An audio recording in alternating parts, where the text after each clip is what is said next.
Il y a des initiatives comme la vôtre, le jardin partagé. Il y a d'autres initiatives plus économiques à d'autres échelles, mais il faut qu'on soit dans cette démarche.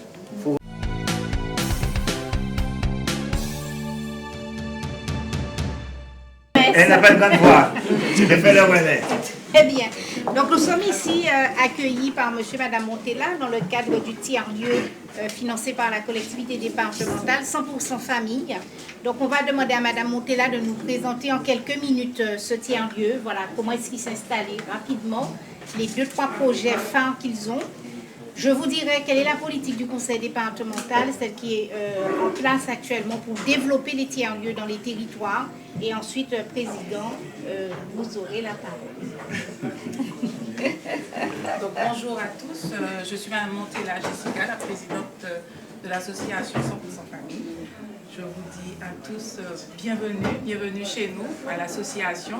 Donc l'association a été créée en 2008 pour mettre en place des activités pour les familles. Notre orientation était plus sur la santé. Nous avons eu un partenariat avec l'IREPS.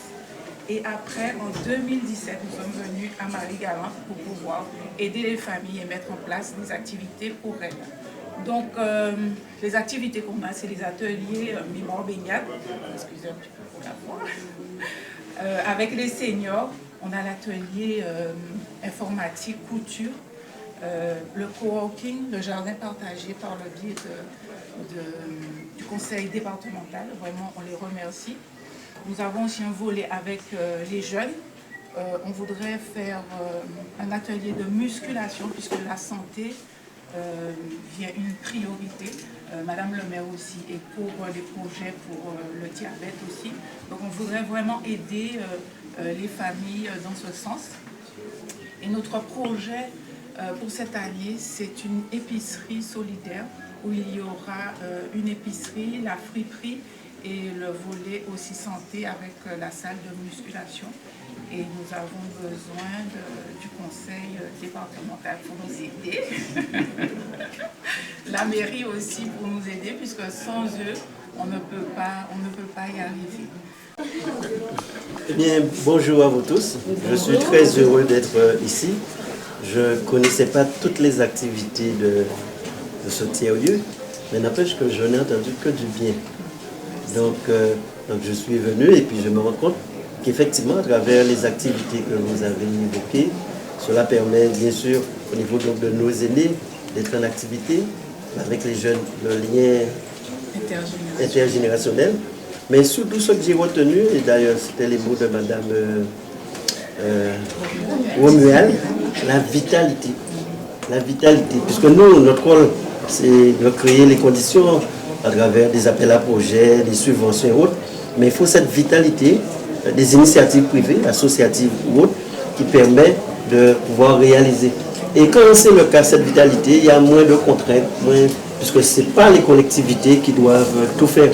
Mais notre rôle, avec la mairie et autres, c'est faire en sorte que les choses soient possibles. Donc nous, on fait en sorte que les choses soient possibles. Et je suis très heureux que vous saisissez la balle au rebond, si je peux m'exprimer ainsi, et qui permet de mettre en place beaucoup d'activités, puisque effectivement, j'ai entendu, en plus des projets innovants tels que le défilé, puisque ça permet, comme vous disiez, l'estime de soi, mais ça permet aussi à la création, puisqu'il faut bien créer les modèles et que d'autres puissent les porter. Et ce qui m'a retenu, c'est le jardin partagé et aussi cette possibilité de produire, puisque j'avoue que régulièrement, j'en parle, cette nécessité qu'au niveau de la Guadeloupe, que nous ayons une souveraineté alimentaire, puisque ce n'est pas pour être alarmiste, mais les gens ne s'imaginent pas que quand vous êtes dans un pays, que 80% de ce que vous consommez est sur le bateau.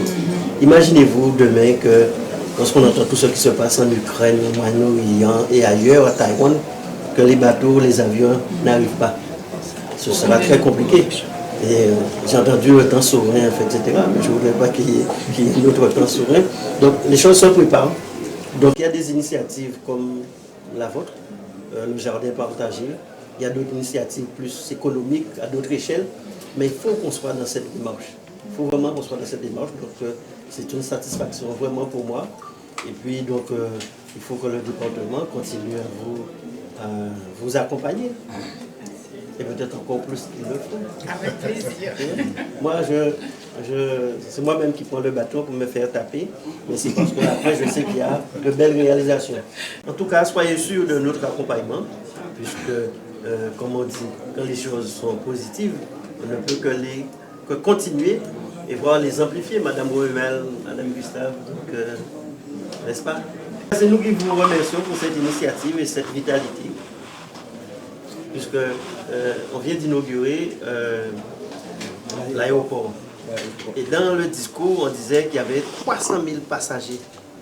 Je ne sais pas si vous imaginez 300 000 passagers. Donc, on doit faire en sorte que l'attractivité de Marie-Galante puisse revenir. Qu'au contraire, plutôt que les gens quittent l'île, que ce soit après, il appartiendra au maire de gérer le produit foncier. Mais que les gens puissent revenir.